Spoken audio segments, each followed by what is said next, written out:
Hey everyone.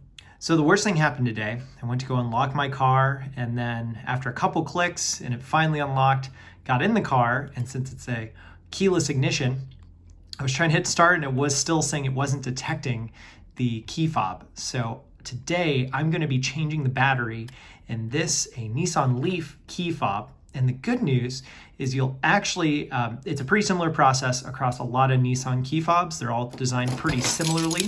Here's a Nissan Rogue key fob for comparison, which actually I need to replace the battery in that too.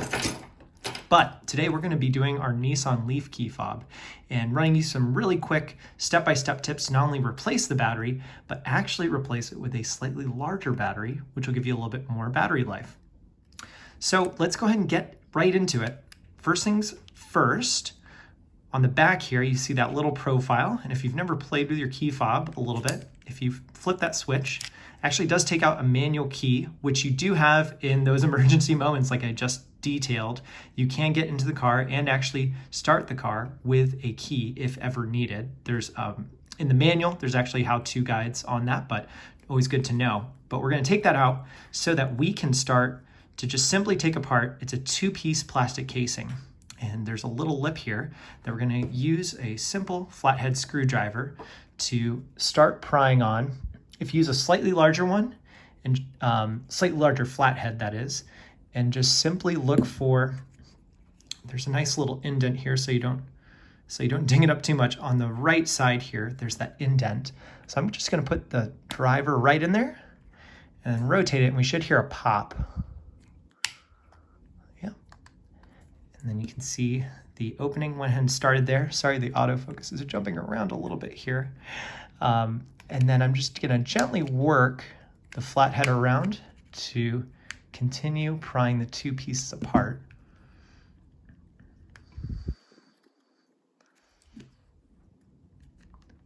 Shouldn't require too much force, just do it nice and gentle. And then that'll take us into two parts. So we have the clicker piece and then the housing that holds our battery. To get the battery out, you can use the flathead. Again, just nice and gentle. Try to find a little seam.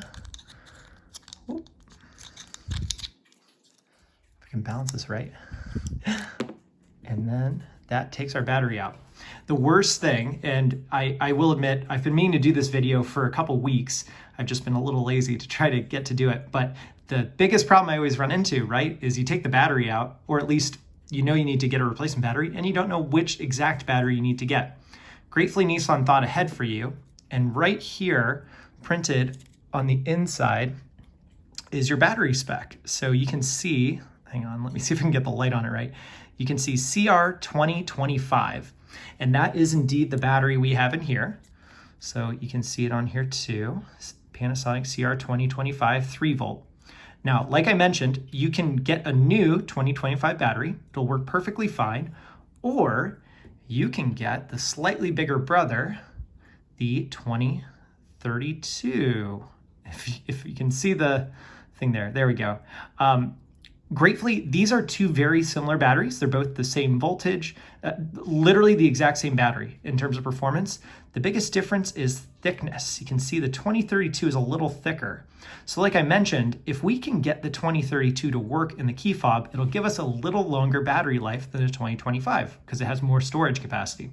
So we're gonna set our 2025 apart and put the 2032 in. Again, you do not need to use a 2032. Feel free to use that 2025 replacement. It'll work exactly as it came from the factory, but I think we have enough clearance that we can actually make this work. So putting the new battery in, you want to do it so the print side is facing down so that we show that nice raised bit there. And then, quite simply, just press it gently back together, hearing those clicks.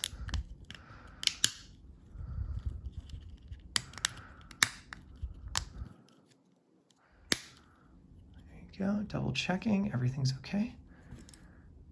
And then key back in, and we are off to the races. Now, since everything sat nice and flush, that means the 2032 is sitting correctly. So again, you can just do a quick, just quick lock check on your car to make sure it's working correctly. If you do run into any issues with the key fob or anything like that, you can definitely take it to the dealer. But that is a simple battery replacement on your key fob. You're back off to the races.